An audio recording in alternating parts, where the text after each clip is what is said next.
Hello everyone, एक बार फिर से आपका स्वागत है मैट्रिक्स के नीट यूट्यूब चैनल पे। और आज के इस वीडियो में हम बात करने वाले हैं जो एमसीसी ने नीट यूजी 2025 की काउंसलिंग का जो इन्फॉर्मेशन बुलेटिन जारी किया है उसके बारे में हम डिटेल में डिस्कशन करेंगे।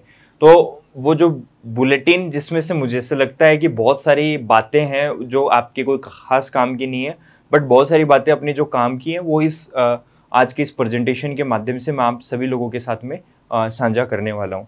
तो सबसे पहले जो इम्पोर्टेंट चीज़ हमारे लिए है वो है कि जो फ्लो चार्ट है एमसीसी का कि वो किस टाइप से रहने वाला है उसके बारे में हम जो है वो डिस्कशन करेंगे। तो आइए स्टार्ट करते हैं। सबसे पहले जो ऑनलाइन www.mcc.nic.in पे जाके अपन यूजी मेडिकल पे अपना रजिस्ट्रेशन करते हैं। रजिस्ट्रेशन करने के बाद में चॉइस फिलिंग कैसे करते हैं उस पर भी हम एक सेपरेट वीडियो बना देंगे, बट रजिस्ट्रेशन कैसे करते हैं उसका तो मैंने वीडियो बना दिया था। अब मान लो चॉइस फिलिंग अपनी हो जाती है, उसके बाद का जो प्रोसेस है वो कैसा रहेगा वो हम आज की वीडियो में मेनली डिस्कस करेंगे। तो सबसे पहले जब आप रजिस्ट्रेशन करते हैं तो आपको पेमेंट करना होता है। कल के वीडियो में मैंने बताया था अगर आप ओबीसी SC ST इन कैटेगरी से बिलोंग करते हैं तो 5500 रुपीज़ आपको करने, जिसमें से 500 रुपये रजिस्ट्रेशन फ़ी है और 5000 रुपीज़ जो वो रिफंडेबल है। जब आप जनरल या EWS के बिलोंग करते हैं तो आपका 1000 रुपीज़ है वो रजिस्ट्रेशन फ़ी होता है और 10,000 है वो सिक्योरिटी फ़ी होता है जो रिफंडेबल होता है। फिर उसके बाद में जब आप चॉइस फिल करेंगे, चॉइस फिल करने के बाद में आप चॉइस को लॉक भी कर सकते हैं। लॉक करने का मतलब कि हमने फाइनल चॉइसेस देख ली हैं, अब हम आगे कोई और चॉइस नहीं चाहते, तो उन चॉइसेस को आप लॉक करने के बाद में मतलब आप उनका प्रिंट आउट ले सकते हैं और फिर वही जो चॉइसेस हैं उस राउंड के लिए फाइनल मानी जाएंगी। रजिस्ट्रेशन हो गया, आपका फी सबमिट हो गया है, आपने चॉइसेस भी फिल कर ली है। अब क्या होता है, फर्स्ट राउंड का जो है वो सीट अलॉटमेंट का रिजल्ट आता है। दो चीजें हो सकती हैं, या तो आपको जो है वो कॉलेज अलॉट होगी या कॉलेज नहीं अलॉट होगी। कॉलेज अगर आपको नहीं अलॉट हुई तो आपको डायरेक्टली राउंड 2 में फिर से पार्टिसिपेट करना है। एक बार अगर आपने रजिस्ट्रेशन कर दिया उसके बाद में राउंड 1, राउंड 2, राउंड 3 आप कभी भी पार्टिसिपेट करते हो तो आपको दोबारा से रजिस्ट्रेशन करने की जरूरत नहीं है। बट अगर आपने राउंड 1 के लिए चॉइसेस फिल करी तो आपको राउंड 2, राउंड 3 इनके अंदर में हर बार चॉइसेस है वो फिल करनी पड़ेंगी। मतलब आप ये समझ सकते हो चॉइसेस आपको हर राउंड में फिल करनी है, लेकिन रजिस्ट्रेशन जो है अगर आपने राउंड 1 में कर लिया तो फिर से राउंड 2 और राउंड 3 के लिए कोई रजिस्ट्रेशन करने की आवश्यकता नहीं है। कॉलेज नहीं अलॉट हुई तो आप राउंड 2 के अंदर में दोबारा से पार्टिसिपेट करेंगे, दोबारा चॉइसेस फिल करेंगे। बट अगर आपको राउंड 1 में कॉलेज अलॉट हो जाती है तो आपके पास दो ऑप्शन है। अगर आप उसको नहीं लेना चाहते तो आप उसको फ्री एग्जिट कर सकते हैं। फ्री एग्जिट का मतलब ये है कि आपकी कोई भी सिक्योरिटी है वो नहीं लगेगी उसके अंदर में, बिना सिक्योरिटी जो है वो जब्त हुए आप फ्रीली वहां से बाहर निकल सकते हैं। और उसके लिए आपको कुछ नहीं करना, कुछ मतलब कहीं पे कोई आपको फ्री एग्जिट का ऑप्शन सेलेक्ट नहीं करना है, ना कोई डॉक्यूमेंट अपलोड करने, आपको कुछ नहीं करना, सीधा राउंड 2 के अंदर में दोबारा से पार्टिसिपेट करना है। बट अगर आपने कॉलेज ले ली, उसके अंदर में एडमिशन ले लिया, तो वहां पे आपको जो है वो विलिंगनेस लेनी है कि आगे भी आप पार्टिसिपेट करना चाहते हैं कि नहीं। अगर आप विलिंगनेस शो करते हैं, विलिंगनेस का जनरली मतलब ये होता है कि अगर राउंड 2 में आपने पार्टिसिपेट किया है तो automatically they will consider as upgradation, कि ऑटोमेटिकली वो ये समझेंगे कि आपने अपग्रेडेशन के लिए जो है वो विलिंगनेस शो करी। और अगर आप राउंड 2 में पार्टिसिपेट नहीं करते, it means they will consider you that you are interested in round 1 college and you will join here. मतलब आपकी ये जो कॉलेज है वो फाइनल कॉलेज रहेगी और आप यहीं पे एडमिशन लेने वाले हैं। आई होप ये आपको समझ में आया होगा। फिर जब अगर आप अपग्रेडेशन के लिए आप यस करते हैं तो आप दोबारा क्या करेंगे, अगले राउंड है उस राउंड 2 के अंदर में पार्टिसिपेट करेंगे। राउंड 2 के अंदर में आप फिर से चॉइसेस फिल करेंगे और जैसे आपने चॉइसेस फिल करने के बाद में रिजल्ट आएगा राउंड 2 का। दो पॉसिबिलिटीज बनती है, या तो आपको जो कोई कॉलेज अलॉट नहीं हुई, अगर आपको कोई कॉलेज नहीं अलॉट हुई तो आप राउंड 3 में डायरेक्टली पार्टिसिपेट कर सकते हैं। और अगर आपको कॉलेज अलॉट हो गई तो जो है वो आप वहां पे राउंड 2 से जो कॉलेज अलॉट हुई है वहां पे डॉक्यूमेंट जमा कराने से पहले आपको राउंड 1 वाली कॉलेज जहां पे आपने डॉक्यूमेंट जमा करा रखे थे वहां से डॉक्यूमेंट लाने हैं फिजिकली, और राउंड 2 वाली कॉलेज के अंदर में डॉक्यूमेंट जमा कराने हैं। अगर आपको कॉलेज अपग्रेड नहीं होती है तब आपको क्या करना है, तब बेसिकली जो है वो आपको कुछ नहीं करना, राउंड 3 के अंदर में फिर से एक बार पार्टिसिपेट आपको वहां पे करना पड़ेगा। और राउंड 3 में पार्टिसिपेट करने के लिए आपको जब राउंड 3 स्टार्ट हो तो चॉइसेस फिल करनी है। प्लस इसमें एक चीज और दे रखी है कि अगर आपने राउंड 2 में जो कॉलेज मिली वहां पे अगर आपने ज्वाइन कर लिया, ज्वाइन अगर आपने करके रिपोर्ट दे दी, तो आप राउंड 3 के लिए अपग्रेड कर सकते हो बट रिजाइन नहीं कर सकते।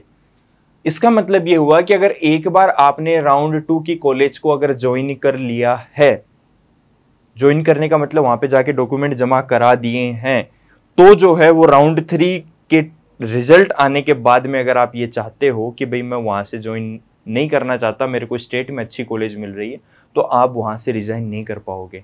अब ये बात इन्होंने बोली है, ये बात पिछले साल भी इन्होंने बोली थी, बट फिर भी रिजल्ट ये निकल के आया कि रिजाइन कर सकते थे आप। अब इनके रूल्स हैं, इस बार भी वैसे ही रहेगा, लास्ट ईयर जैसा रहा था वो नहीं बोल सकते, बट इन्होंने यहाँ पे लिखा इन्फॉर्मेशन बुलेटिन में कि आप अगर राउंड 2 में एक बार ज्वाइन कर लेंगे तो आप बाद में उसको रिजाइन नहीं कर पाएंगे उस सीट को। लास्ट ईयर भी यही था, बट इन्होंने जो है वो मुकर गए थे अपनी बात से और बोल दिया था कि ठीक है चलो आप रिजाइन कर दो, कोई दिक्कत नहीं है। राउंड 3 में हम आते हैं। राउंड 2 की कॉलेज आपने ज्वाइन कर ली, अब आप क्या चाहेंगे कि मेरी कॉलेज और अच्छी हो, मैं राउंड 3 में भी पार्टिसिपेट करना चाहता हूं, तो आपको विलिंगनेस शो करनी है राउंड 3 में पार्टिसिपेट करने के लिए। और इसके लिए आपको क्या करना है, सिर्फ चॉइसेस फिल करनी है राउंड 3 में। आइए राउंड 3 का फ्लो चार्ट देखते हैं। राउंड 3 में आप पार्टिसिपेट करेंगे, दो चीजें हो सकती हैं। पहला, आपको कोई भी सीट अलॉट नहीं हुई। अगर आपको कोई सीट अलॉट नहीं होती है तो आप स्ट्रे वैकेंसी राउंड, जो जहां पे राउंड 3 के बाद सीट खाली हो जाती है, वहां पे आप ज्वाइन कर सकते हो। बट अगर आपको राउंड 3 में सीट अलॉट होती है और आप ज्वाइन नहीं करते हैं, तो आपकी सिक्योरिटी तो जब्त होगी, उसके साथ में जो आगे का स्ट्रे वैकेंसी राउंड है उसमें भी आप पार्टिसिपेट नहीं कर पाएंगे। ये भी आई होप आपको क्लियर हो गया होगा। अगर आपको कॉलेज अलॉट होती है और आपने कॉलेज में रिपोर्ट कर दिया, रिपोर्ट करने के बाद में ये जो कॉलेज है वो आपकी फाइनल कॉलेज समझी जाएगी। इसके बाद में ना आपके पास में अपग्रेडेशन का कोई ऑप्शन होगा, ना आपके पास में जो है रिजाइन करने का कोई ऑप्शन होगा। मतलब इस सीट को आपको लेना ही पड़ेगा। अगर एक बार आपने जो कॉलेज है वो ज्वाइन कर ली, तो आप ना अपग्रेडेशन के लिए अप्लाई कर पाएंगे, ना रिजाइन के लिए अप्लाई कर पाएंगे। मतलब मोटा मोटा आप ये समझिए कि ये कॉलेज अगर राउंड 3 में आपने ज्वाइन कर लिया, तो ये कॉलेज आपकी फाइनल कॉलेज होगी। इसके बाद में ना आप स्टेट के राउंड 3 में जा पाएंगे, ना आप स्टेट के स्ट्रे में जा पाएंगे, ना आप ऑल इंडिया के स्ट्रे में जा पाएंगे।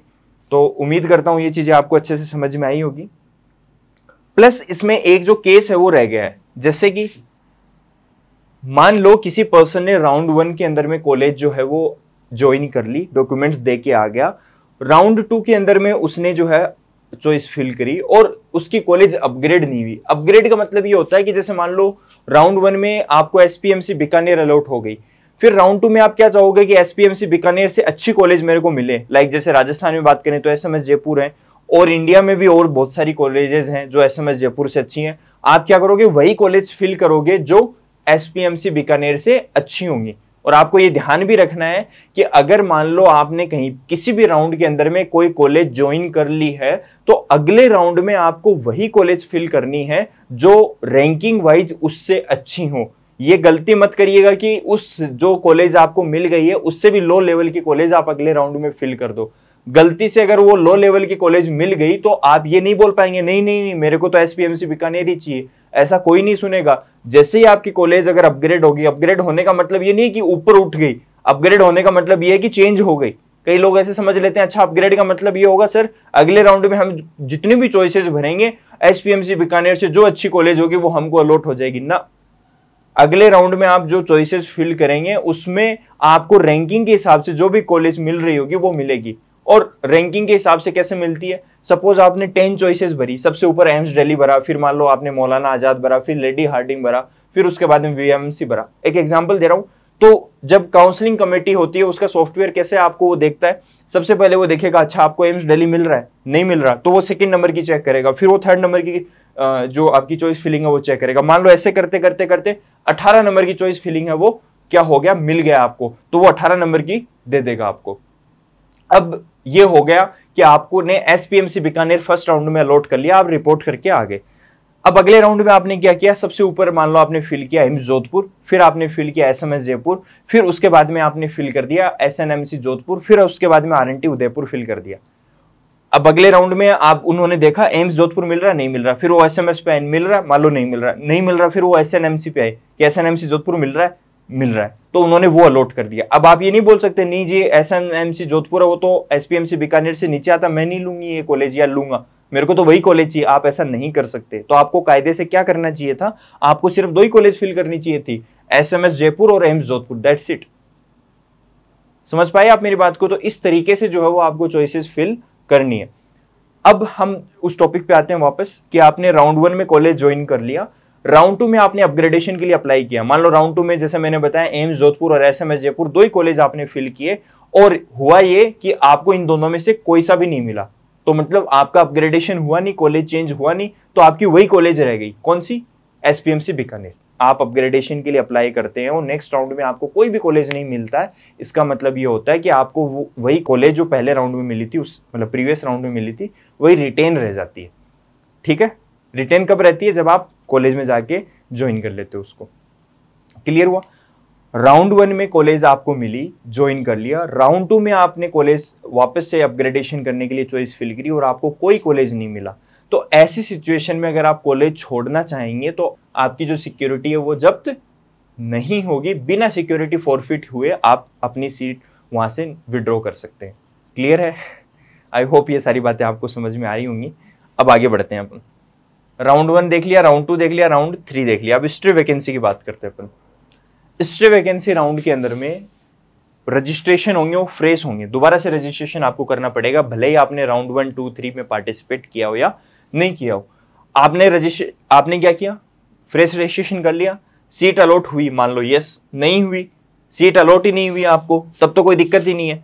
बट अगर आपने सीट अलॉट हो गई और आपने कॉलेज को ज्वाइन नहीं किया, तो ये थोड़ा सा चेंज इन्होंने इस बार किया है। लास्ट ईयर ये होता था कि जैसे ही आपने जो है वो सीट अलॉट नहीं हुई स्ट्रे वैकेंसी राउंड में और आपने सीट अलॉट नहीं हुई, ज्वाइन नहीं किया, तब तो कोई दिक्कत नहीं थी। बट अगर आपको अलॉट हो गई और आपने ज्वाइन नहीं किया तो सिक्योरिटी तो जब्त होती थी, साथ में 1 साल के लिए आप एमसीसी की काउंसलिंग से डिबार्ड कर दिए जाते थे। बट इस बार इन्होंने ऐसा कोई मेंशन ही नहीं किया है कि बस ये बोला आपने ज्वाइन नहीं किया तो आपकी सिक्योरिटी जब्त हो जाएगी और आगे के राउंड में पार्टिसिपेट नहीं कर पाएंगे। आगे के राउंड में पार्टिसिपेट नहीं करने का मतलब मेरे को ऐसा लगता है कि लास्ट ईयर भी इन्होंने स्पेशल स्ट्रे वैकेंसी राउंड कराया था, उससे पहले भी कराया था उन्होंने, तो शायद ये उसकी बात कर रहे हैं कि स्पेशल स्ट्रे वैकेंसी राउंड में आप पार्टिसिपेट नहीं कर पाएंगे और हो सकता है वो 1 साल वाला जो रूल है वो स्पेशल स्ट्रे वैकेंसी के लिए लागू कर दे। आपने कॉलेज अलॉट हुई, ज्वाइन कर लिया, तो ज्वाइन करने के बाद में जैसा राउंड 3 में कंडीशन था कि आप अपग्रेड भी नहीं कर सकते और रिजाइन भी नहीं कर सकते, ज्वाइन करने का मतलब उस कॉलेज में जाके आपने डॉक्यूमेंट्स जमा करा दिए। अब सारी है कि स्ट्रे वैकेंसी राउंड में आप वही कॉलेज फिल करें जहां आप एडमिशन लेना चाहते हैं। आपके पास में स्ट्रे वैकेंसी राउंड में मान लो 100 ऑप्शन अवेलेबल हैं, क्योंकि बची हुई कॉलेजेस आएंगी जो राउंड 1, राउंड 2, राउंड 3 में लोगों ने ज्वाइन नहीं करी है, तो उसमें आपको वही कॉलेज फिल करनी है जहां आप एडमिशन लेना चाहते हैं। क्योंकि बात सिर्फ सिक्योरिटी की नहीं है, बात यह कि आप आगे के फर्दर राउंड से भी सस्पेंड हो जाएंगे और आपके पास में फिर कुछ बचेगा नहीं। तो ये ध्यान आपको रखना है कि गलती से भी ऐसी कॉलेज फिल ना कर दें जहां पे आप नहीं जाना चाहते और स्ट्रे में आपको अलॉट हो गई और अब आप कुछ नहीं कर पाए, आगे के राउंड्स में भी पार्टिसिपेट नहीं कर पाए। एक कॉमन गलती ये करते हैं चॉइस फिलिंग में, मैं बता देता हूँ, जो भी बच्चे मेरे से मिलते हैं मैं उनको बताता हूँ कि कई बार लोग क्या करते हैं एमबीबीएस की जगह बीडीएस फिल कर देते हैं। मान लो आपको आरयूएचएस कॉलेज चाहिए, आपने आरयूएचएस फिल कर दिया, अब करना एमबीबीएस कोर्स सिलेक्ट था बट आपने बीडीएस कोर्स सिलेक्ट कर दिया। फिर जब रिजल्ट आया, जैसे मान लो अब स्ट्रे वैकेंसी राउंड में आपने गलती कर दी, अब क्या होगा? कुछ नहीं होगा, आपको रिपीट ही करना पड़ेगा इसके बाद में। तो ये आपको ध्यान रखना है कि ऐसी गलती है वो अपने को बिल्कुल नहीं करनी। और इसका सीधा सा एक तरीका है, चॉइस फिल करने के बाद उनका प्रिंट आउट निकालो और एक एक को बैठ के चेक करो एमबीबीएस फिल हुई है कि बीडीएस फिल हुई है। समझ गए? तो ये था बेसिकली फ्लो चार्ट। अब कुछ रूल्स हैं वो फिर से अपन देख लेते हैं। राउंड ये पॉइंट्स हैं बेसिकली, तो ये सबसे पहले पॉइंट के अंदर में ये सबसे पहले रूल में ऐसी कोई नई बात नहीं बता रहे हैं जो मैंने अभी तक नहीं बताई, तो अपन इसको ऐसे कोई डिस्कशन नहीं करेंगे। सिंपल सी बात बोल रहे हैं, जब आप रजिस्ट्रेशन करते हैं तो आपको रजिस्ट्रेशन फी हो गया या आपको जो है वो सिक्योरिटी फी हो गया, वो आपको जमा कराना। चॉइस फिलिंग लॉकिंग वो जो इन्होंने पहले शेड्यूल दिया था उसी के अनुसार होगा, तो वो कुछ नया डिस्कशन नहीं है। राउंड 2 की अपन चर्चा कर लेते हैं। राउंड 2 में भी अगेन ऐसी कोई बात नहीं है जो हमने पहले डिस्कस नहीं करी, बट 2 पॉइंट है वो मैं बता देता हूँ। पहला पॉइंट जो मैंने पहले भी बोला था कि अगर आपने राउंड 1 में कॉलेज ज्वाइन कर ली है तो आपको वही कॉलेज राउंड 2 की चॉइसेस में फिल करनी है जो राउंड 1 के अलॉट हुई कॉलेज से अच्छी हो, क्योंकि एक बार अगर आपको राउंड 2 की कॉलेज जो अलॉट हो गई तो आप राउंड 1 की कॉलेज पे कोई क्लेम नहीं कर पाएंगे, वो सीट आपके हाथ से जा चुकी है, भले ही राउंड 1 की कॉलेज अच्छी थी राउंड 2 से। समझ गए आप मेरी बात को? तो इस चीज को आपको ध्यान रखना है। और दूसरा, अगर राउंड 1 में आपको कोई कॉलेज अलॉट हुई, आपने ज्वाइन कर ली, राउंड 1 के बाद राउंड 2 में अपग्रेड हो गई आपकी कॉलेज, अगर उस कॉलेज को आप छोड़ते हैं तो आपकी जो सिक्योरिटी है वो जब्त हो जाएगी। यही 2 बातें इसमें बताई हैं। फिर राउंड 3 की बात कर लेते हैं। राउंड 3 में भी वही सिमिलर बातें हैं। अगेन 2 बातों पे फोकस करना चाहूंगा। पहला तो ये कि अगर आपने मान लो राउंड 2 में भी आपने कॉलेज ज्वाइन कर लिया और राउंड 3 में आपको कॉलेज अलॉट होती है, तो जहां पे आपने कॉलेज ज्वाइन करके राउंड 2 में डॉक्यूमेंट्स जमा कराए थे, वहां से डॉक्यूमेंट्स उठाने हैं और राउंड 3 वाली कॉलेज में जमा कराने हैं। और राउंड 3 में अगर आपको कॉलेज अलॉट होगी और आप ज्वाइन नहीं करते तो सिक्योरिटी तो जब्त होगी, उसके साथ में आप आगे के राउंड्स में पार्टिसिपेट नहीं कर पाएंगे। ये स्टे वैकेंसी राउंड है। स्टे वैकेंसी राउंड में एक ही चीज ये है कि अगर कोई भी पर्सन स्टेट 3rd राउंड में ज्वाइन कर चुका होगा, क्योंकि स्टेट की भी काउंसलिंग पैरेलली चल रही होगी, इस पे भी एक अलग वीडियो बनाएंगे कि स्टेट राउंड 3rd में अगर कोई पर्सन ज्वाइन कर चुका होगा तो वो जो है वो स्टे वैकेंसी राउंड में ऑल इंडिया कोटा में पार्टिसिपेट नहीं कर पाएगा। तो स्टेट की जो काउंसलिंग की 3rd राउंड के बाद लिस्ट है वो सारे स्टेट वाले एमसीसी को दे देंगे कि जी ये बच्चे हैं जिन्होंने हमारे यहाँ पे ज्वाइन कर लिया, आप इनको पार्टिसिपेट ना करने दे, तो ऐसे बच्चों की आईडी है वो ब्लॉक हो जाएंगी। सेम चीज थी जब ऑल इंडिया राउंड 3rd में आपको कॉलेज अलॉट हो गई और अगर आपने ज्वाइन कर लिया तो एमसीसी ऐसे बच्चों की लिस्ट शेयर कर देगा जिन्होंने राउंड 3rd तक एमसीसी में ज्वाइन कर लिया है, और ऐसे बच्चों की स्टेट की आईडीज ब्लॉक हो जाएंगे, वो स्टेट में पार्टिसिपेट नहीं कर पाएंगे। तो उम्मीद करता हूं ये सारी बातें आपको क्लियर हो गई होंगी। अब कुछ एफएक्यूज देख लेते हैं। वैसे तो क्या 30-35 एफएक्यूज थे, तो मेरे को ऐसा लगा कि ये कुछ ऐसे एफएक्यूज हैं जिनके बारे में आपके साथ में चर्चा करी जानी चाहिए, तो वो मैं हाईलाइट करके आपके सामने लाया हूं। एक एक पढ़ के अपन जो है वो इनके बारे में डिस्कस करेंगे। सबसे पहला है, आपको जो सीट है वो या तो आपको आपकी कैटेगरी से अलॉट होती है या जनरल से भी अलॉट हो सकती है, कि आपकी रैंक बहुत अच्छी थी तो जनरल से भी आपको सीट है वो अलॉट हो जाती है। जैसे ऐसे समझिए कि जैसे मान लो कोई पर्सन है जिसकी ऑल इंडिया रैंक 1 आई है और वो ओबीसी कोटा से, मतलब ओबीसी कैटेगरी से वो बिलोंग करता है, तो वो मान लो एम्स दिल्ली की कॉलेज लेगा तो वो ओबीसी कोटा की कॉलेज नहीं लेगा, वो जनरल कोटा की कॉलेज लेगा। तो उसको जो पहले कॉलेज अलॉट होगी वो जनरल कैटेगरी के थ्रू होगी। जो ऑल इंडिया रैंक 1 है अगर वो ओबीसी कैटेगरी से, फिर भी उसको जनरल कैटेगरी से कॉलेज अलॉट होगी।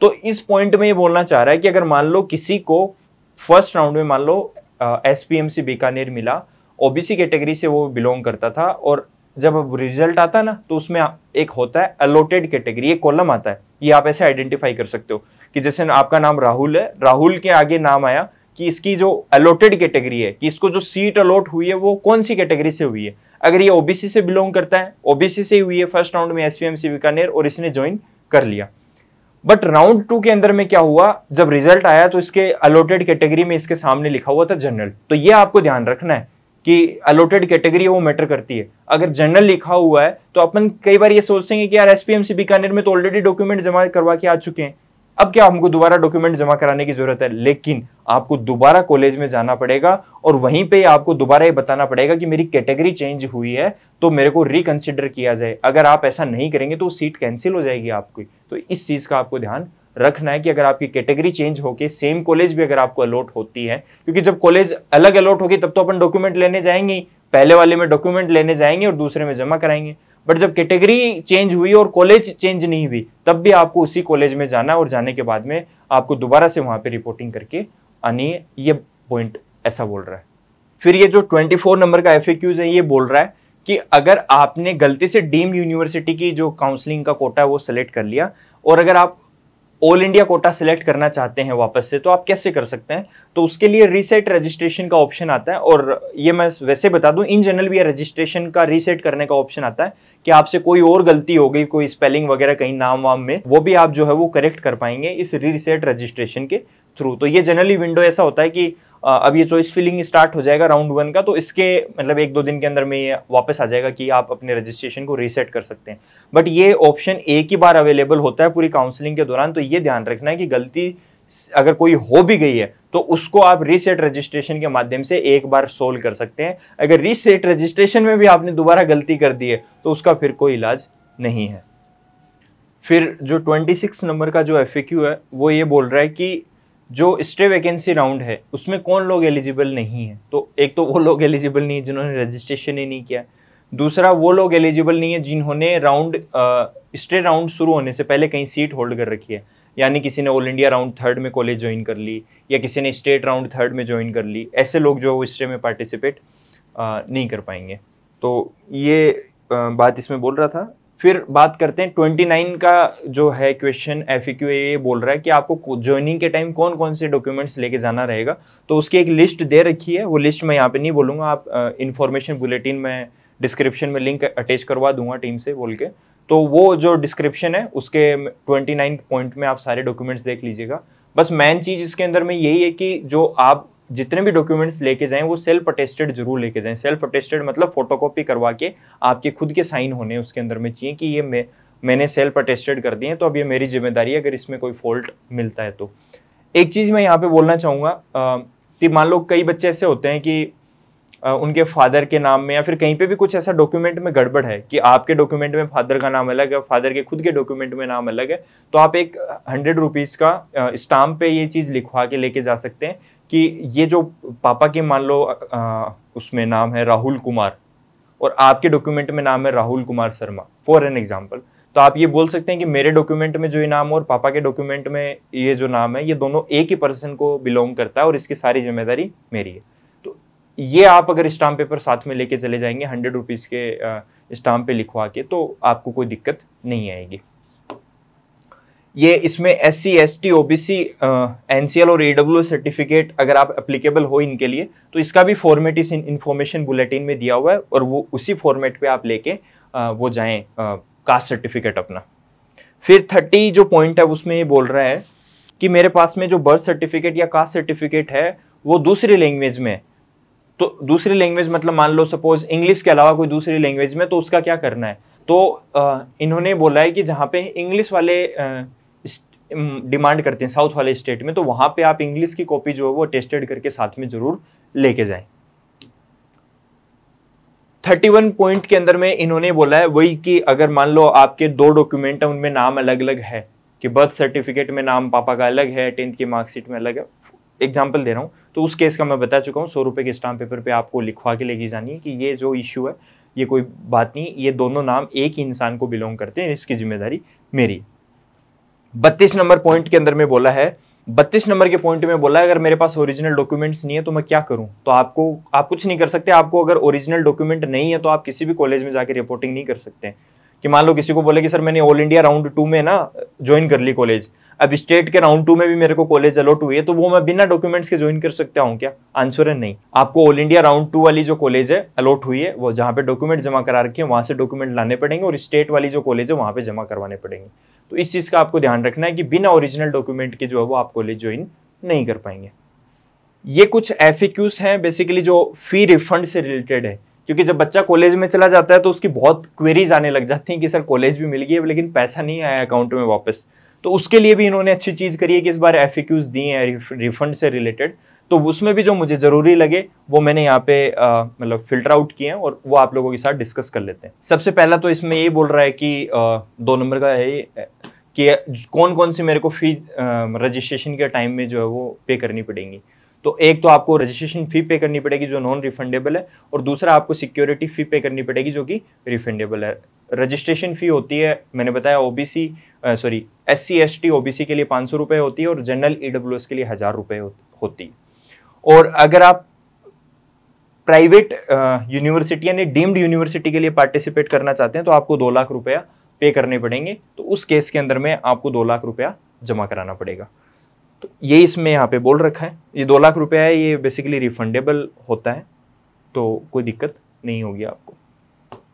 नेक्स्ट जो रिफंड से रिलेटेड पॉइंट है उसमें ये बोला गया है कि आपने जो अमाउंट पे किया जिस अकाउंट से, सिक्योरिटी उसी में वापस आएगी, आप दूसरे अकाउंट में भी ले सकते हैं। तो इसमें तो इन्होंने बोला है कि मतलब MCC ऐसा नहीं करता है, बट रजिस्ट्रेशन में इन्होंने एक रिफंड के लिए अकाउंट लिया है तो मोस्ट प्रोबेबली तो उसी में आना चाहिए, बट इसमें इन्होंने जो है वो उल्टा लिख दिया है कि जहां से सिक्योरिटी आपके अकाउंट से डिपॉजिट हुई है, मतलब जहां से सिक्योरिटी आपके अकाउंट से आई है वहीं पे ये वापस जाएगा। तो इसमें इन्होंने थोड़ा गलत बोला है। तो मुझे तो ऐसा लगता है जो रिफंड के लिए आपसे डिटेल्स ली है उसी में आपके पास में आना चाहिए।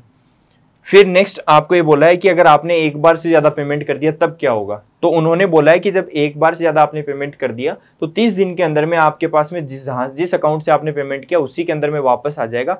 लेकिन जो अमाउंट आपका होगा वो जितना आपने एक्स्ट्रा मान लो रजिस्ट्रेशन फी है उसका 50% या 500 रुपीज, इन दोनों में से जो कम होगा वो आपका कट के आएगा, बाकी अमाउंट जो है वो आपका वापस आ जाएगा। एंड नेक्स्ट पॉइंट जो है वो इसमें बोल रहे हैं कि एमसीसी है वो आपका जो सिक्योरिटी अमाउंट होता है उसको कई बार 5-6 महीने तक वो होल्ड कर लेते हैं। अब मान लो किसी का 2 लाख रुपया 5-6 महीने तक होल्ड हो गया तो जनरली 2 रुपया सैकड़ा ब्याज मार्केट में लोग लेते हैं, तो उसके हिसाब से अगर आप देखोगे तो 15-20 हज़ार रुपये उसके ब्याज के हो जाते हैं। तो ये पूछ रहे हैं कि वो ब्याज मिलेगा कि नहीं मिलेगा। तो एमसीसी है वो कोई भी इंटरेस्ट वगैरह वो नहीं पे करता है आपको, सिर्फ आपका 1 साल बाद भी अगर वो सिक्योरिटी डिपॉजिट करेगा, सिक्योरिटी रिफंड करेगा तो आपको वापस उतनी ही करेगा जितना आपने पे किया। सो ये थे कुछ important points and I hope ये हेल्पफुल रहे होंगे आपके लिए। एंड आगे भी आपको एमसीसी से रिलेटेड जो काउंसलिंग के नोटिफिकेशन है जैसे जैसे आते रहेंगे हम चैनल पे अपडेट करते जाएंगे। आप जो इस चैनल को चैनल को सब्सक्राइब कर सकते हैं, वीडियो को लाइक कर सकते हैं और बाकी लोगों के साथ भी शेयर कर सकते हैं जिससे कि ये हेल्पफुल रहे उनके लिए। So thanks for watching the video.